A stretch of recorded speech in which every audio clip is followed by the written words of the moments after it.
Welcome to another episode of Distory. My name is Kirk from walruscarp.com, and today we are going back into the Tower of Terror. However, we haven't entered our Hollywood Tower Hotel just yet. We are just past the garden area and heading into the patio. So right before us, if you're visualizing this, we are looking at that drained fountain area, all of the lattice work and the vines and some statues on the left-hand side. That's where we're going to be starting today. And with me to explore this horrifying hotel is Kate, the Disney Cicerone. Kate, yo, what up? Hey! Oh, I'm glad to be back. We had just a little bit of a break there between episodes, and I'm really excited to dive back into this series because, boy, do I tell you, we have so many things that people have no idea that they're missing in this queue and in the lobby and all those things. And this is going to be a fantastic episode. Just like this entire series is going to blow your mind because there's things from Imagineering that people don't know about. There's storytelling from Twilight Zone that they're missing. There's a lot of just like secret kind of backstories that are tied into this area. So I cannot wait to share all that with you guys. New stuff. I'm into it. You're kind of assuming, though, that I have all the ingredients for my mind to be blown, but I'm into it. Let's do it. All right. Well, before we start, we have to do what we often do on Distory. We have to go back to go forward just a little tiny bit. Because for those of you who know, I've been watching the entire Twilight Zone series, soup to nuts, with my family to make sure that I'm catching every single little detail that I can as we walk through this queue and this attraction. So I did find something that is an episode that is from season 2, episode 18, which is the Odyssey of Flight number 33. Now, if you remember, the date when all these people disappeared from the Twilight Zone was October 31st, 1939. And yes, that was like the golden age of Hollywood. We kind of talked about that in a previous episode. And so it makes sense that that was like the pinnacle of Hollywood. And this is all about Hollywood. And that's when they disappeared. But that date is also in that episode of the Odyssey of Flight number 33, when a plane from 1961 accidentally travels back to 1939. And out their window, well, first they travel back and, spoiler alert, first they travel back and see some dinosaurs, which look amazing. And I laughed out loud when I saw them. But then they see the 1939 World's Fair outside of the window. And so I just wanted to throw in that there is another connection to 1939 beyond just Hollywood itself. There is also this episode of The Twilight Zone when they specifically travel back to that date. So there's this other episode that is season 2, episode 4, called The Howling Man. And in this one, a post-World War I traveler named David Ellington seeks refuge from a remote monastery where he discovers a howling prisoner claiming to be unjustly imprisoned. But the monk, Brother Jerome, warns that releasing him would free the devil. Okay, so bear with me now, because once you see this, you're gonna like this one, because this is basically a picture of the devil at the end of it, and he looks a little bit like Pan. He's got 2 horns on his head. He's got like this dramatic cape. He's got the little like goatee going on. In this episode, defying the warning, Ellington removes the Staff of Truth, unwittingly unleashing the devil and spending the rest of his life and wars to come chasing him, only for the cycle to begin again when his housekeeper hesitantly removes the staff. So, spoiler alert for that entire episode, but the face of this, Kirk, I think is what we're seeing on those pots in the garden. Remember how we saw all these kind of like devil faces in the garden? Yeah, I have a question about this. Yeah? So, was the Howling Man, sorry, this is just me not knowing that specific episode. Is that Howling Man, was that the devil? Like, or did it look like the devil when he was in that imprisonment, or no? No. So he looked like a regular man, and he was basically like crying out about how they unjustly imprisoned him. So basically he tricked the dude into removing this staff, which was the only thing basically protecting the entire world from war. And so when he took the staff off, like the devil's like, I'm coming out and I'm going to cause havoc. And the cycle apparently repeats over and over. It's really interesting commentary in the episode about, the, evils in the world. But I love that we kind of have these in the queue of the Tower of Terror on these big giant terracotta pots that we see in the queue with the devil faces on them. I think it's probably a tie-in to this episode. Even the columns on there too, because we get that repeated several times within the garden. It's like as like little tiny like ornate column structures. Although it cracks me up looking at the homeboy's prosthetic ears that are just straight up his ears with like a little tiny attachment on the back, and his horns are like that too. It is. It's not necessarily like it's not makeup. good. low budget makeup for the devil. Dude, it reminds me of like watching Vincent Price, dude. I used to watch a lot of Vincent Price as a kid. So like this is like exactly the black and white horror that I grew up with when I was like 6. Yeah, it's actually a wonderful episode, really interesting if you get a chance to watch it. So that would be I love it. Season 2, Episode 4, The Howling Man. Let's move forward on to the patio. This is kind of where we left off in this queue because we talked about the garden previously. I do have a note from the Imagineering show guide, which I can't show you the actual physical guide, but I do have the text from it, and it says, the hotel's patio features overgrown azalea hedges that create a maze-like setting. The original formal elements are still preserved, yet appear weathered.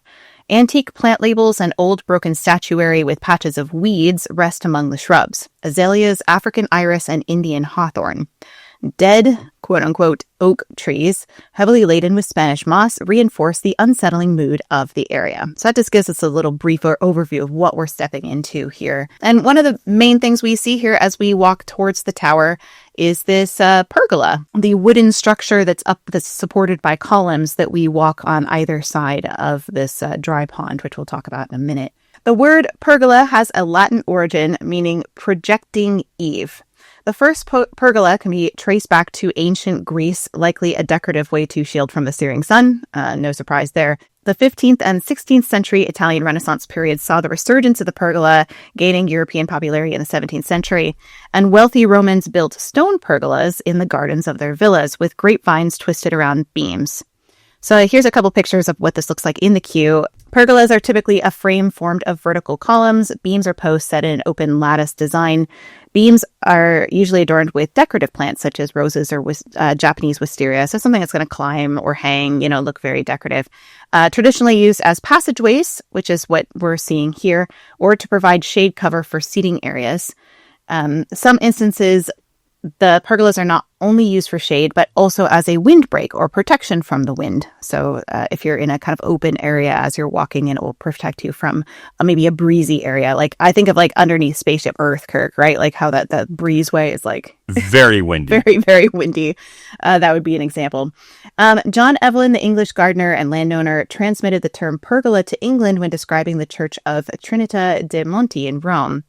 So I couldn't find an exact picture of that, but this is kind of an early pergola in Rome. You can see that there's these stone columns, and then we see these wooden, like a grid of wood beams, essentially, but they're very kind of more rustic in this, and then the plants are growing over them. So this is the church he went to in Rome. And I also noticed some of the details on this particular church are similar to the ones that we see on the tower. I think this is a bit more of a coincidence because there's similar architectural styles. I don't think this is like a direct influence for the tower necessarily because of the history of the pergola. But I did find it was really interesting because this is the kind of the inside courtyard of this particular church. And if you see this archway here, and then you see this railing that's below with these concrete spindles that are below, looks a lot like our entrance to the tower, where it has an archway and then it has these concrete spindles. And I was like, wow, that looks so similar. So I think that they are, because that's where we get this Mediterranean design from for the architecture of the tower, which we talked about in a previous episode, so I won't get into it. But I just thought that was an interesting connection. Pergolas fell from popularity in the late 17th to early 18th centuries. And as Europe leaned into the naturalist landscape gardening craze, pergolas started to be reintroduced into landscape design in the late 19th and 20th centuries. And that's pretty much brings us up to date. And so they were popular. So they put one in here to accentuate the patio of the Tower of Terror, the Hollywood Tower Hotel. Also, like the structure of it in general gives it a very, like austere beauty. But also, if you think about it, like each one of these columns is very tower-like as well, giving you a sense of height and that you have like a loomingness in terms of like foreshadowing. Yeah. And it's covered. It's usually dark. So obviously it's creating shade and all those kind of things. But in terms of foreshadowing, you're literally foreshadowed. It's so true. So, yeah. I know, Kirk, that you had some plants and things in this area. Oh, yeah. Let's do it. Okay. So as your resident horticulturalist here on Distory, let's talk about azaleas or rhododendron. It's a subgenus of these, and they're from Asia, but Europe also has them and parts of North America. They typically bloom in the spring. So when I actually took this photo that I'm sharing right now, has some of the blooms on it. You'll notice that, azaleas are very similar to bougainvillea, but they have less flowers. But the flower color here is important to note because I feel like red always has symbology. And in China and Japan, it's a fragile elegance or feminine beauty. But then that red could also be a remembrance or temperance of something that passionately happened or, was somewhat violent that occurred at the hotel itself. So what we're looking at right here is that pergola that Kate was talking about. But if you notice around the column structures, there's these like very fat, thick vines that are woody. They are completely fake. Everything about them is fake. I didn't realize that they were cement until I started poking them. So I was like, wait a second, that's not real. And if you want to pull up this picture right here, you can see that they are straight up cement that is just painted and textured. And then above it are the actual vine structures of the azalea. So what we're getting here is a mixture of both nature and the Imagineering take on this woody vine structure. What's kind of cool too is in here, you're seeing both structures in this picture. On the left-hand side is our cement. It has almost like a duller, mossy, grayish tone to it, where to the right is the actual woody stem of the azaleas themselves, which has more of like a tawny red or tannish color, and then some darker, greenish, deep hunter green kind of color to their bark as it goes on and up. So it's cool seeing this like marriage of both real and not real combined together. But when I was taking photos, the people around me were like, "What are you doing?" And I'm like, "Well, this isn't real, but that is real." Because you could see that they're blooming and the blooms are falling off. So like that's actually legit and they have to prune those. But this they don't. But they want this to always be here just in case something died off. So it gives you that structure and feeling. And it almost gives you like an entanglement. So like once again, talking about our metaphors here, this is like you feel like you're being entwined with the vines, like they're taking over not only a rundown, broken down hotel, but obviously they're starting to like encroach on your space, your personal space, where the garden, although dead, is rather inviting. It's very open, even though we have that canopy, and it still feels very inviting, where this is starting to now really capture us and pull us in or draw us in or almost ensnare us somewhat. Right. Yeah, exactly. Yeah. So yeah. Oh, I love the foreshadowing of that. I don't think I had thought too critically about it because I knew you would talk about the plants a lot. But yeah, that is actually very creepy, the idea that sometimes I like to investigate the plants that they have there. I don't know why. It's funny. Like every time we do Distory, I kind of think of like the things that we get stuck on. And I am our resident plant person, plant nerd. Forever. Yeah, I love That's it. fun. It happened at Big Thunder, and here we are. And, so I want to mention that I did hear from our good friend Joshua Harris, who is a Disney historian as well, and he does the E82 Epcot project. But he was a bellhop for a long time, and he knows an awful lot about this attraction. And he said that the vines are actually created from leftover concrete sculptures from Splash Mountain that opened 2 years before the tower. So really? Yeah. So I imagine that there was an amount of sculpting, particularly on site for this. So I don't know if it's just like the material for it or whatnot. I didn't get to follow up about that. But I mean, if you think about it, like what I would imagine, just staring at the structuring of it, it's probably material. Yes. I want to know whether or not they actually built some of this out and then had to hone it to fit this area, because it does look like a lot of the root structure that is in Tiana's Bayou Adventure now. Yeah. But it's like very systematically structured, or was it just the creative group or the design construction team who did Splash that did the same exact root structuring for here, which I lean more towards that, but I'm not sure. Be interesting to know. Yeah, he said concrete sculptures. And I was thinking like, I was thinking about a Kirk and I was like, well, what if it's like, how they have those thorns and whatnot too that are kind of the briar patch that they had for Splash Mountain. And there's so much besides just roots, but also thorns. Like there's a lot of things that are kind of like tubular in their design in that Splash Mountain. Yeah. So it wouldn't surprise me if they just kind of like, if they had pieces and then they integrated it into it somehow. I think that'd be interesting. It always makes me feel grounded when we get back to our roots. So that's fancy. Thank you, Josh, for allowing us to do that today. The pergola itself is completely surrounding and encompassing this fountain structure that actually runs down the center. So Kate had talked about the trash cans in the previous episode. They're right directly in the front. We have our pergola to the sides, but right down the center, which is an area that guests aren't actually interacting with, is going to be this completely drained fountain, which has several lighting features on the bottom to illuminate it. And then it has these like lily pads attached to the top of the lighting structures. And then on the sides are these tiling. And then what I love, this is like such like a creative, amazing detail, are these like mildew, algae kind of stains to tell you where the water level would have been, as if, everything naturally evaporated out of there or had seeped through some of the cracking, because there are these perpendicular cracks and diagonal cracks that litter the floor of this entire area. And it's also kind of cool because you see some of the azalea buds falling down into there as well. So again, it gives you that feeling that like there is life after this, but it's mixtured with this really textured and structured area that has been clearly abandoned for a long time.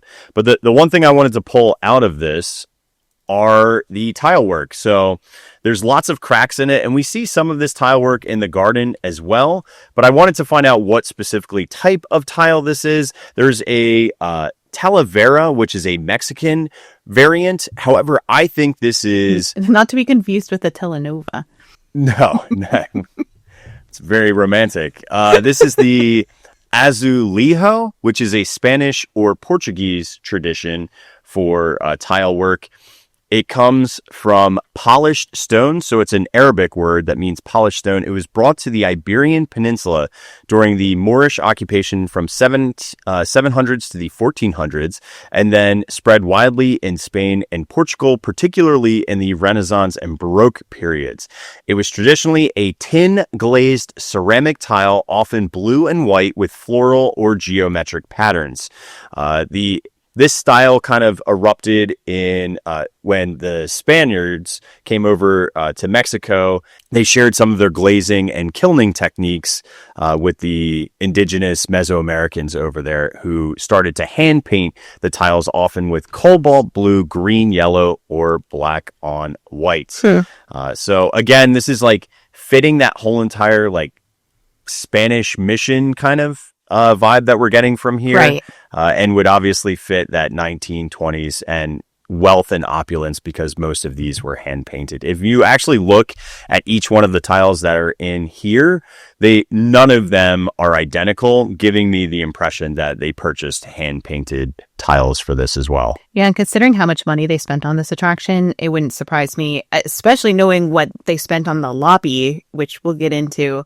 It would make sense that they would have actual hand-painted tiles for authenticity, because it's supposed to be a really ritzy hotel, It's ritzy, it's wealthy, it's also beautiful. Just like the mosaics that they create with this tile work are just so awesome. And and beautiful. It looks great on the side of the fountain like that, even though they're a little bit beat up. But yeah, you can see a lot of different patterns and whatnot that you can buy online. I tried desperately to find the exact specific tiles, but I am at a loss. This is all I could find. They could be, one of a kind or commissioned, or even somebody at Imagineering did them themselves. It's possible.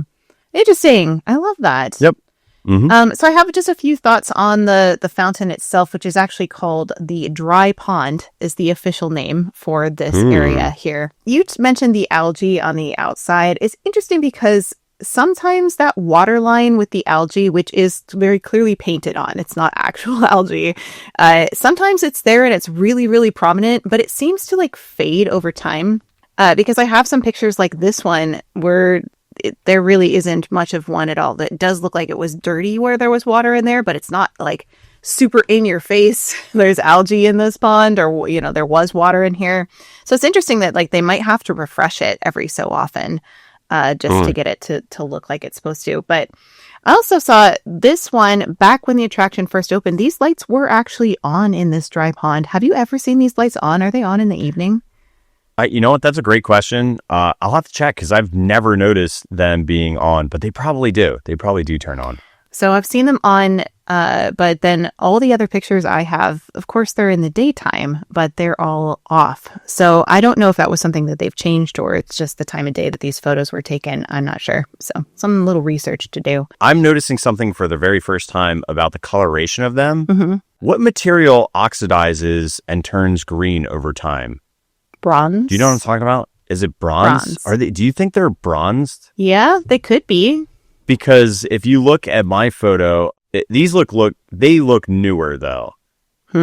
So I'm assuming maybe they were replacements, but wait, they are that greenish color versus when they originally were shown, they're that more bronzed look. Do you know what I'm saying? Yeah. It'd be pretty amazing if they are the same exact ones, knowing that they would oxidize and turn. I don't even know if oxidation is the correct term for bronzing, copper. but It's copper. Thank you. Copper? Yeah. Thank you, Moogie, in our chat, who's yelling out copper in all caps. Yeah, copper. That would be right. Like the Statue of Liberty. It's the same, looks like similar to that. Yeah, that's interesting. They do look different than when the attraction first opened. Yeah, they don't look like the same exact, particularly the end light fixture section. It's a chemical process called patination, so it's like patina. Patina, yeah. And it's commonly associated with both copper and bronze, but also brass. An exposure to air, moisture, and pollutants over time will cause this oxidation, and that green layer is called patina, most famously on the Statue of Liberty. So it's possible that it's patina. I need to see better pictures of the originals. Like, do they have... Each one of those have those 4 lily pad structures on the very top or no? It's hard to tell. It definitely has the lily pads from your photo. Yeah. 100%. I'm just like, how there's not like a lily pad fountain structure store. Do you know what I mean? Like, maybe there I need is. to know if they're patina or not. What's the material of these things? Oh, that's interesting though. The things we find on Distory. Anyway. Well, you know what? It's funny, right? Because like you have the installation time period or like guest facing, and now I have today, which we're talking about decades. So yeah time, air, moisture, pollutants, guest breath, and BO. Guest breath.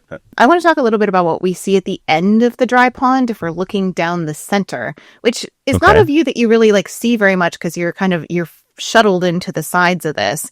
But right down the center, there's actually this arch detail that is over like a double column in the middle. And here is what it looks like from the official color boards from Imagineering. This is the arch detail of the arcade arch is what they call it for the Tower of Terror. You can see it's a gray stone color here, but I want to specifically talk about the logo for the Hollywood Tower Hotel. And Kirk, I have been waiting weeks to tell you about this, and I've just sat on it because I knew we would get there, but I can't. That's so uncomfortable. For weeks you sat on this thing? This logo? It's crazy, dude. It's not a very comfortable one to sit on. But here's what that looks like actually on the side of the building. Here's the color boards for that logo for all the different colors they use to paint it to make it look like it does. But this logo here, this is something that I learned from Joshua, so credit to him. So there's 2 symbols that are on the sides of this. If you look at like the Hollywood Tower Hotel, for those who are listening, it has H and an H with a big T in the middle. There's an oval around it. And then there's kind of these like feathery outline that's angular and feathery outline that kind of wraps around the oval part. And that's what I want to specifically talk about is that kind of feathery part, because the 2 symbols on the sides of the oval are inspired by Quetzalcoatl, it's a mouthful, also known as the feathered serpent, who was a Mesoamerican deity who is considered the god of the wind, creation, knowledge, and arts, particularly with Aztec and Toltec cultures. They're typically depicted as feathered serpent, a symbol representing the fusion of earth and sky. So in one story, he decides to bring his seed to his people, so he uses his powers over rain and lightning to create a storm. So this is where the connection comes back into Tower of Terror, because remember, our story is all about lightning, right? Hitting the elevator and whatnot. So the storm is so powerful, the thunder shakes the very earth, and the lightning makes the sky as bright as day. Quetzalcoatl takes the form of a lightning bolt and hurls himself at the crack in the mountain. The mountain trembles and rocks slide down its side. And when the storm passes, the people in a village below the mountain explore the opening that appeared. Quetzalcoatl tells the people that the seed they find in the opening can be planted, and when grown can be harvested for food. He tells them how to grind the seeds into powder to make flour, and the people plant the seeds and care for them until they grow into tall stalks that give forth many fruit, and they continue to grow and plant from that time forward. So long and short of it, he has some stories attached to him that are with lightning, which is why, of course, we see that. You can see the connection here. This little feathery dragon-like feature is then on the sides of the Hollywood Tower Hotel logo. Like, how amazing is that, right? Yeah, you know what's funny? I feel like I went right back to elementary school. I remember learning about Quetzalcoatl and like the conquistadors, like time period wise. Yeah. So and his gray tootsies, dude. What? Great. What? His gray tootsies match 618 slate on the color board here, or 619 Quaker. Oh yeah. I don't know which one it's closer to, but I also kind of researched and found that in literature, he's frequently portrayed as a tragic figure, which also kind of connects back to the Tower of Terror, a god who sought to bring humanity, enlightenment, and civilization only to be misunderstood and betrayed. It's crazy. So I thought you were going to say it's a lion's mane, and like the outside edges were the mane, and like the mouth was open, and the top part was like the muzzle or whatever you would call it for, like a lion's like nose. Yeah. Yep. There is a lot of lions in this attraction in the queue, but this one is Quetzalcoatl, and he's also often associated with lightning in video games like Final Fantasy and Civilization. But anyway, lightning, I think, is the reason why he was chosen for this. So that you can look for that and you can say, did you know that is Quetzalcoatl that's on the Hollywood Tower Hotel? No, I didn't. Why would I know that? You would know that because you're a Distory listener, and knowledge is power. I don't know. I don't know why I did finger guns. It's like I don't know what to do with my hands. I'm sorry. That's cool, man. Wow. Wasn't that neat? Wow. It's now I'm going to tell everybody. So as you're going into the area with the pergolas, you also see on your left-hand side this little courtyard area that has two statues in it. I did find that these are actually both made in Florence, Italy. The first one you see is called Winter, which would be like further off in the distance in this particular picture we're looking at. The second one you see with the wheat is called Summer. So this one is Summer and this one is Winter. Really? Oh, I'm so bummed out. I thought I had Autumn as one of them because of the wheat. Yeah, no, those are the official names from like the statue maker. But you're interesting. Close. But I do have just a little bit of a story about these two and why they're here. I want to give a little shout out to our friend Mugi, art historian friend Mugi, for her help with this, kind of like identifying who this character was before I found out that the statues were named that. But it's likely, I want to say Demeter is the name, or Ceres is the Greek name. You're correct. Yeah, Ceres is the Roman name for the goddess of agriculture, harvest, and fertility. Her daughter was the goddess Proserpina. I think that's how you say that. The mythology of Ceres centered on the abduction of her daughter Proserpina by the powerful deity Pluto. Devastated by the loss of her daughter when Pluto kidnapped her, and not knowing what really happened, Ceres set off on a search for the missing girl. So this is a little tie-in to like the Little Girl Lost episode of the Twilight Zone, where they actually lose their daughter. Though she traveled far and wide and carried a torch to help her see clearly, her search was fruitless. At long last, Ceres made her way to Sicily, where she found Proserpina's belt made from delicate tears of nymphs. In her sorrowful anger, she put a curse on Sicily that blighted the city's crops and left its lands barren. After much debate, a compromise was reached, and so Proserpina would divide her time between her mother and her abductor. And the time of year Proserpina spent with Pluto corresponded with winter, which is what we see here. when Ceres was too angry and distraught to allow growing things to flourish. Spring marked the return of Proserpina and life itself to the world. And so that's why we kind of see summer and winter, and it's all tied back into this storyline. At least that's what I found, Kirk. Do you have additional information here about the statues? Yeah, how do you spell your Proserpina? It's Proserpina, so Proserpina. Okay, because I had a similar story, but and again, sometimes this happens with Greek and Roman, but I have Persephone descent into the underworld, which caused fall and winter. But my history was because of specifically, and I did find that in the Renaissance and Baroque periods, like these 4 seasons, which I think is kind of fun too. That's why I got like really excited about the fact that these are representative of the seasons. Is that it's outside of a hotel? It's called the 4 Seasons. I don't know. I kind of think that's fun. I found, and I did mainly my research on autumn because of she either has grapes or wheat with her, representing like abundance before the fall. So like the abundance before the collapse. So symbology wise still fits the bill, even though I might have missed the mark with it being summer instead. Well, no, I mean, the fact that you found that was, who knows anything about these statues, quite honestly. Like, it's unless you're really well versed in Greek and Roman mythology, and then you can maybe take a guess. But I've always just walked by them. I'm like, oh yeah, it's a nice statue. But like No. I mean, I found them. I found people who still manufacture these 4 season statues in like very specific styles. Like they all look very similar in terms of the symbology of what they're carrying and why they're carrying it. So, but again, I do think that the symbology is passing of time, sowing of seeds to end up getting this harvest. So like this is like the opulence period before the fall. So again, symbology of abundance, wealth. Remember we're at the height of Hollywood. Right. So all of these people are the elites. So yeah, I think that's a really interesting piece in that, in between the two of them and the fact that they're facing each other. I think the story that they're telling here is like the story of what happened to the towers. We have, this like prosperous time of the Hollywood elites to the barren time of where did they go? They disappeared. Yeah. And I think that's what we're seeing here with these 2 statues is the duality between those 2 realities. The only thing that kind of bummed me out, and maybe I'll find it later, is I still haven't found their pair. I haven't found the other 2 seasons yet. Yeah, neither have I. But maybe it's because of the storytelling here is specifically kind of these 2. I do have a couple comments from our chat. It is possible that Persephone is the Greek version of Proserpina. That's probably the Roman version is Proserpina.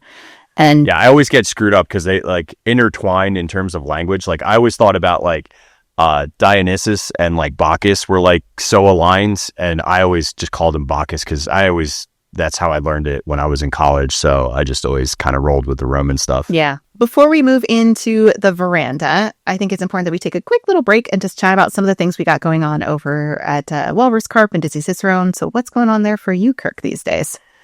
So my life has been all-encompassing around this theme park app because we have now launched our beta, and we've had over 900 users download the app and start using it. That's great. Mode. Mode is MOWD. It stands for My Optimal Way to Discover. And Mode right now is in a closed beta. However, everybody can gain access to it by just going to MOWD.io, and we'll issue a new version of this app in the next week or so. And our goal is to obviously have this in both the Apple Store as well as Google Play. So for Android users, but it will be a commercial app that basically allows you to get more information that is timely so you can make decisions in the theme parks better, both on hours of operation, dining, entertainment, wait times, reopening of rides, find the specific food. You want lobster rolls? Type in lobster roll, bro. Boom. We'll tell you exactly where it is. Not just in Disney, not just in Universal, but also SeaWorld, with more parks expanding in the future. We will have a free and a paid version when they become commercially available, but right now you can try it for free and help us build a really incredible theme park app by using your feedback. So yeah, I got to use it when I was in Florida a couple weeks ago, and I really enjoyed it. It was really fun to be able to find everything I needed pretty easily, and I loved really easily be able to find the theme park hours. Because that's always the thing. I'm like, sometimes they change them last minute, so it's like all the time. Very easy to find that too, as well as just finding good snacks to eat. Because I was traveling with my daughter, so it was good to kind of be like, hey, what do you want to eat? And we could just punch it in there and then be like, this is nearby, let's go to that, which was really fun. I look for pretzels way more than I should. Pretzels. That's because of my kids. They're like, yo, where's the pretzels at? I'm like, bro, seriously? All right, let's find a pretzel. So I have a couple things. I have a lot going on over here at Disney Cicerone. Mostly I'm trying to get my audiobook complete for A Glimmer of Pixie Dust, Finding Our Hope in the Disney Story. So I have recorded like 75% of this, and then I have to audio edit it, and then I'll get it on Audible for you guys. So this is coming relatively soon, but all the rest of my books are available on Audible and Amazon.com for that. And look, Kirk has his own copies over there. What's better than one of Kate's books? Two of Kate's books. So I'm working on that. I'm also working on writing my next book in that series. There's probably going to be a couple more books in that series because it's a nonfiction series about how we experience the Disney parks that integrates Disney history. So if that's something that's your jam, all those are available on Amazon.com. I'm also doing a little bit of pre-work for my next fiction series, which is coming up. It probably won't be out till next year because I haven't started writing yet. But it's a lot of history research and a lot of thinking I have to do about it. So I'm working on that as well. I know that I smelled wood burning.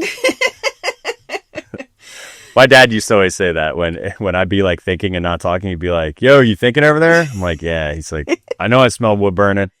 All right, so let's step onto the veranda of the Hollywood Tower Hotel. And we're looking kind of down this large kind of corridor here, outdoor corridor with arches on our right-hand side and lamps that are hanging up the center and like windows that are frosted over on the left-hand side.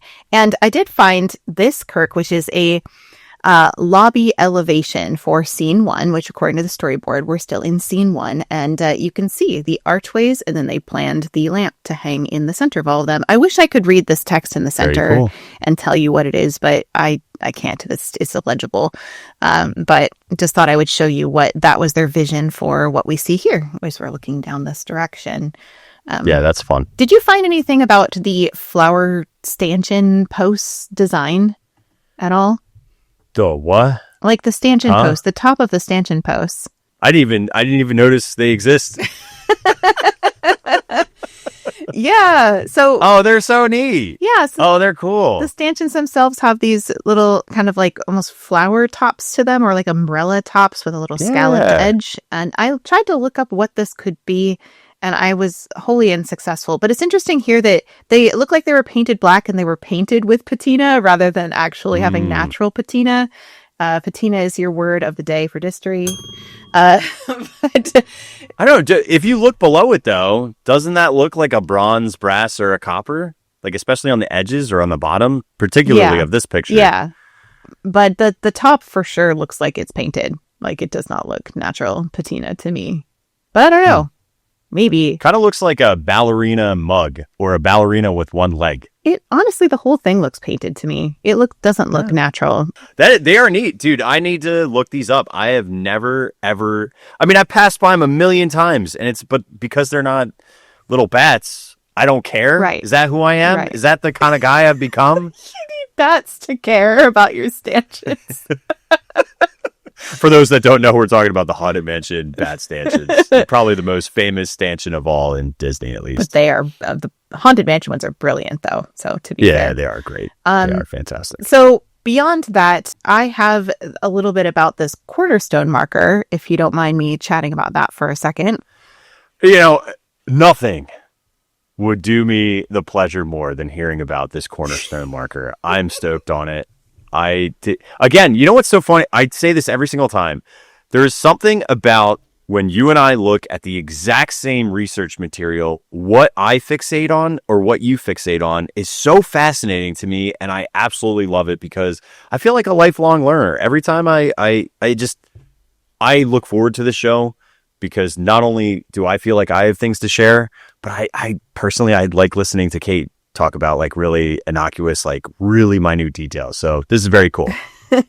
Sorry. Well, and I think that's one of the fun things is that we don't actually share all that many things with each other before we do this. So it really is like we're hearing it in real time, like you guys are from each other about what we found. So it's kind of like a treasure hunt, and we go branch off and we look for our treasures and we bring them back and be like, look what I found. Look what I found. And it's just a fun I feel thing. like sometimes we like gift wrap them and it's like, oh God, I hope they like the present I got for Yes. them, It's like, oh God, that didn't go as well as I thought. Moving on. Well, and like the logo was one of those things. I was like, well, I'm just going to save this because I can't wait for him to see it and I don't want to spoil it. So yeah, it was fun. Quetzalcoatl. Yeah. Anyway, so this cornerstone marker that we see, in case you're wondering what we're talking about, there's something that says 1917 AD, Anno Domini, which is what that stands for, in case you don't know, which is like year of our Lord, not after death. Well, some people think that is what it is. But this is probably a cornerstone marker. So a cornerstone is also called a foundation stone or a setting stone. It's the first stone set during the construction of a building, traditionally placed at the corner of the structure. It's often symbolic, marking the starting point from which all the other measurements are made. So like this is where this building's going to exist and everything else is going to be built around it. So it's the cornerstone. In ancient architecture, the cornerstone was crucial for ensuring the alignment and stability of the entire structure. So it wasn't just like ornamental or, like for ceremony. It was actually very crucial. Obviously, they've changed building practices since then, so it's not quite as important as it used to be. But they still do traditionally have a cornerstone of a building. I'm showing you one that says 1907, and then it has some words on it. I think that is German. I don't know what it says because I don't speak German. But usually they have some sort of, they have a ceremony with the cornerstone. It's very ceremonial. They might still contain inscriptions, dates, or time capsules even to commemorate the building's construction. So I think that's what we're seeing here is this 1917 date is signifying that this is where the cornerstone of this building is, which would make sense for the Hollywood Tower Hotel. 1917 is also a significant date for the Twilight Zone because it's possibly a reference to season 1, episode 18, The Last Flight, which I think we've mentioned before, when World War I pilot flies into a cloud and then time travels, essentially. And there's a line in here that says, a man can be lost not only in maps and miles, but also in time, and time can be measured in eternities. And the fact that this entire attraction is based on the idea of getting lost in time, of these people that were in this hotel disappeared and where did they go and into the Twilight Zone. I think that this is very significant, Kirk, that they have this cornerstone placed with that date here because is the cornerstone, the idea of getting lost in time is the cornerstone of this entire story and attraction. And so they built that meaning into this here to show that this is the story that they built everything off of for the Twilight Zone. I think that's what this represents, at least speculation. I don't know if you're right, Kate, but I'm going to say you are because that is a solid foundation. I think it is what it is. And it's so funny because I did make a post about this the other day and I had somebody come back and be like, oh, that's just reaching, that kind of stuff. I'm like, okay, sure. Like it is speculation, but I think it's fairly well founded considering how many things they based off of the Twilight Zone. Like, how about you make your own video, bro? Okay, why don't you? I don't see you speculating, dude, except for like giving your opinion, like, ugh. Yeah. Anyway, that's just life as a creator. It's fine. But I like those ones. They make me laugh. Thank you for that wonderful foundation, Kate. Let's talk about some more horticulture that we can see on the right hand side. Horticulture. Is that a word? No. It might be. It's the Roman term. I should have used the Greek term. I'm sorry. I promise I know what I'm talking about. I just don't know how to say it with the whole words thing. Luckily, this isn't recorded for audio only. What we're looking at is a snake plant or a mother-in-law's tongue. What? What did you just say? I'm not kidding. That's another name for this thing. It's literally called either a snake plant or a mother-in-law's tongue, which What? is messed up. I didn't come up with it, dude. It's the name of the thing. Wow. It is. It's native to West Africa. It's a hardy succulent that thrives in dry, shaded areas, which obviously this is a hot Florida sun. This is actually in a shaded area because in this veranda, it all is covered. It has stiff, upright leaves that have this molted green pattern on it with really pointy tips, extremely low tolerance or low maintenance with high drought tolerance, which makes it super ideal for both indoor and outdoor use. And it's known for its air purifying qualities. So if you have it inside your home, it actually can make your house a little bit nicer. You can breathe easier on the veranda. Breathe easy with your mother. No, don't finish that sentence. Breathe easy with the snake plant. The next plant we have on the upper right, which is going to be in another like potted structure vase, is a Neoregula or a bromeliad, which is native to South America, especially Brazil. It has a rosette-shaped foliage with a central coloration, which is typically red when they are about to bloom. So they again share that similar kind of like molted green as the snake tongues do, and they are perfect for that moist, humid climate of Florida.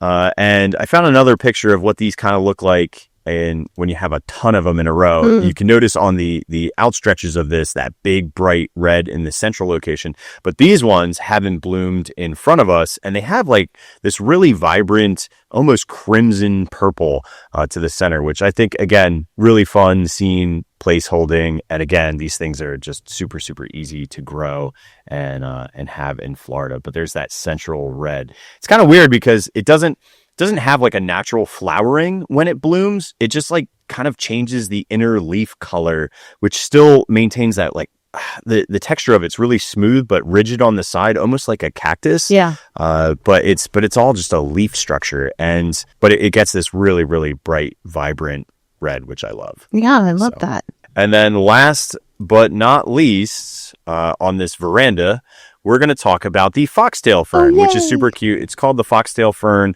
and this is in another one of those really cool like Greco pots.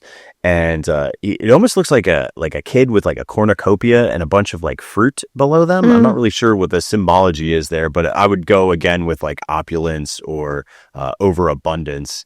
And this is not a true fern. What? Dun, dun, dun. It's a flowering plant that more closely is related to an edible asparagus. Which asparagus does. My mom used to always grow asparagus. It takes a lot of seasons to grow asparagus before you can actually like harvest it. It's like 3 seasons. But they get these like really flowery, almost like fiddlehead style fluffy stalks that come out of the ground. The asparagus are like typically a little bit lower and you can cut and snip them. These are native again to South Africa and thrive in warm, humid climates. They are dense, upright, and plume-like fronds that obviously represent the foxtails. Super, super cute. And sometimes they can actually produce berries, although I've never seen the ones in the tower produce berries. But that is the foxtail fern. Well, they use that an awful lot in their landscaping for oceanscapes around Disney. Oh, yeah. You know, like if you like the seas with Nemo and friends and whatnot, you'll see that outside there. Anywhere that's depicting the ocean, they tend to use it because it looks like ocean grass. They spread in a very long, seaweedy, almost coral-like, vibrant green, mossy. So yeah, it definitely has that vibe, because it's very flowy. Yeah. They're very, very flowy. Yeah, it has the feeling like you're underwater and it's flowing in the water. Well, Kate, why don't you take us out of plant talk and enlighten us with the fixtures on the ceilings or the sides? I would love to talk a little bit about the lamps that we see that are hanging up here. there's a couple different varieties here on this porch, on this veranda, but they're all kind of done in this Gothic lamp style, which is very typical of gas lamps in the 1920s. Of course, we're in the 1930s now, but this building was built in 1917. So, it's around the same time period. Here's kind of like an antique gas lamp to give you a perspective that has this, like these like spikes on it almost. It reminds me so much of when we talked about the Queen's like crown lamp that was the sconces for Snow White and her adventure, or Snow White's Scary Adventures in Disneyland. Same kind of vibes here, where it has this kind of like, it has a point on the top and it has, these black like spikes that come out from it. And that's what we see hanging from the ceiling too. Of course, it has like patina on it, probably painted patina on it. But we also see this kind of amazing chandelier of a whole bunch of these that are kind of put together in this beautiful structure as we approach the entrance. And so I really think that this is actually connected to a couple of different Twilight Zone episodes. This one in particular that has this on the chandelier looks an awful lot like this one, which is actually a still from the episode, season 1, episode 22, The Monster on Maple Street in the Twilight Zone. And in this episode, it's basically a whole bunch of suspicion. Everybody starts becoming suspicious of everyone else. And so throughout the course of this episode, this whole neighborhood starts hurting each other because they're all like horribly suspicious of everybody else. And they start doing things like throwing rocks, which you can see here. So that lamp actually, this is like a major shot in this particular episode. This lamp shatters because somebody throws a rock at it. And so I think that is probably why they selected this particular style of lamp here on the porch, because that was what was hanging up on the porch of this neighborhood by the front door of this person who threw the rock at the house. Do you think there's one that has like a cracked like pane on it? Oh, maybe. I haven't found it yet, but that would be cool. Does the chandelier fall in this episode and land on the ground anywhere? Because No. that's also a possibility. No, Okay. it just kind of like swings. The glass breaks and it swings. Do you think the chandelier could hold like a person's weight? I don't know. 'Cause- Maybe. Because I wanna swing from the chandelier. Sorry, you just said swing on the chandelier, and I just... sorry, I'll see myself out. This is not the only place we see gas lamps as a significant storytelling piece in the Twilight Zone, though. There is an episode in season 2, episode 13, that's called Back There. And they have this kind of close-up on a gas lamp that, or actually on an electric lamp that is frosted glass. And you see it fade into a gas lamp. Actually, the glass becomes less frosted.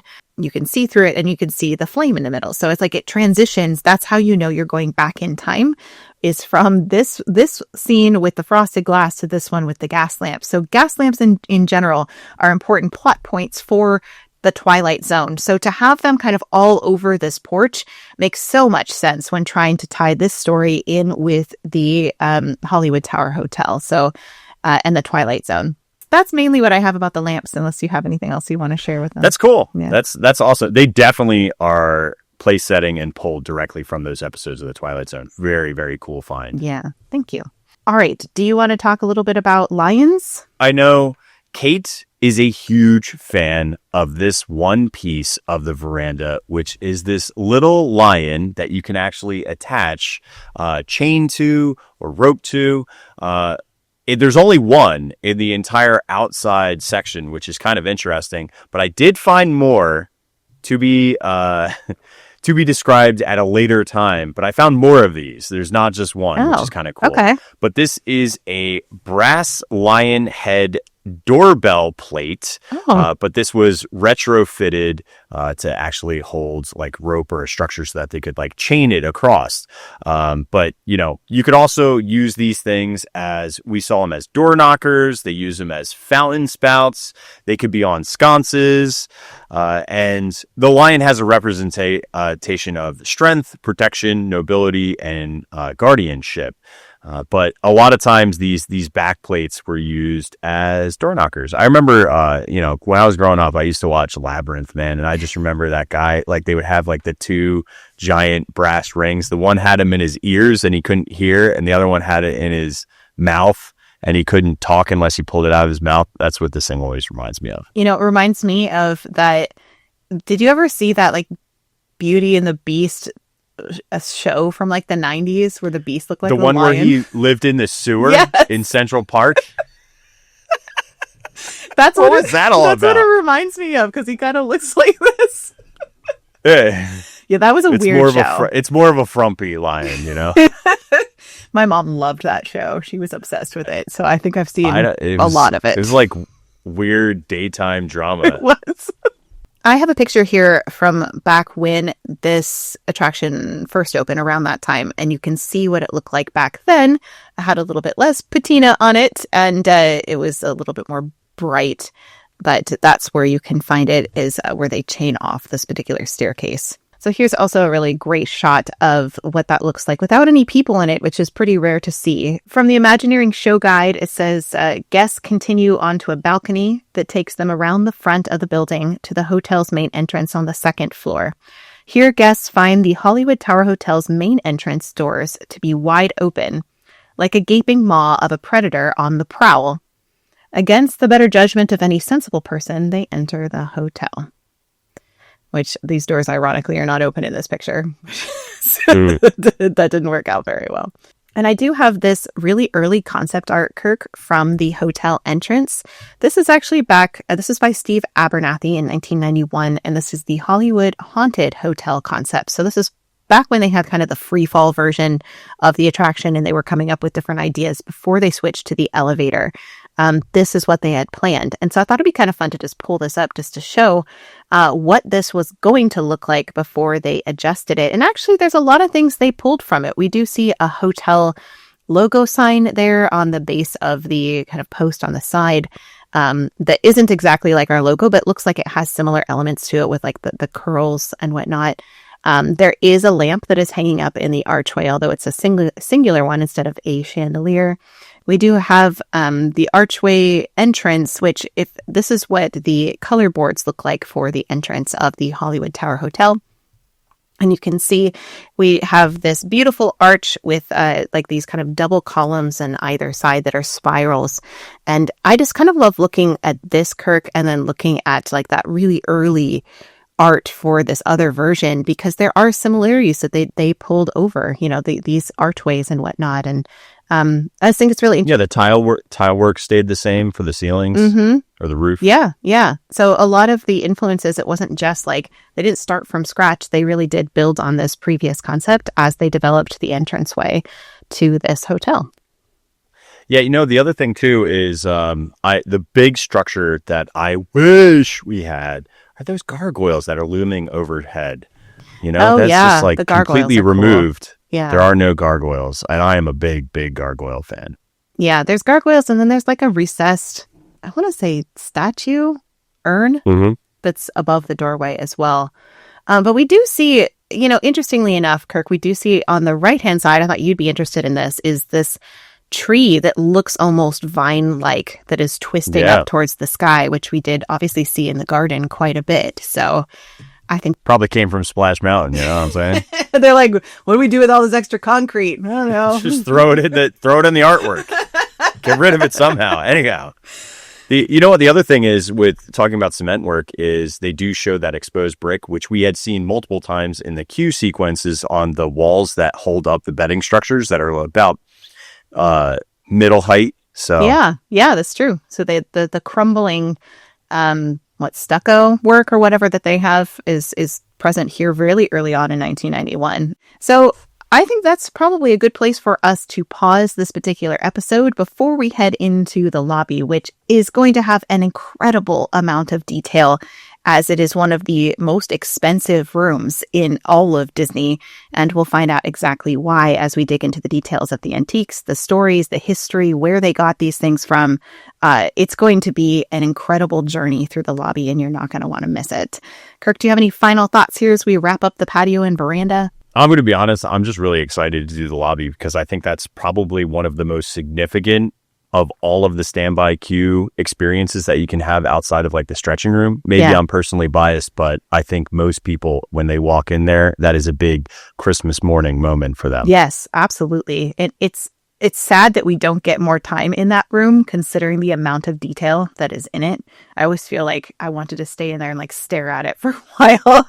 It fits like less than 40 people in the turn, so it's you're in and out way too fast for that. Yeah. So we're going to do you the favor of lingering quite a bit in the lobby over the next couple of episodes. We're going to dig in deep to virtually every single detail that you can find in that lobby. And we have a lot of insider and back information of things that you're not going to find anywhere else but here on Distory. So we're really glad that you guys are with us for this series so that we can have a deeper, greater understanding of the Hollywood Tower Hotel, the Tower of Terror, and really have a wonderful time exploring the rich history of this attraction.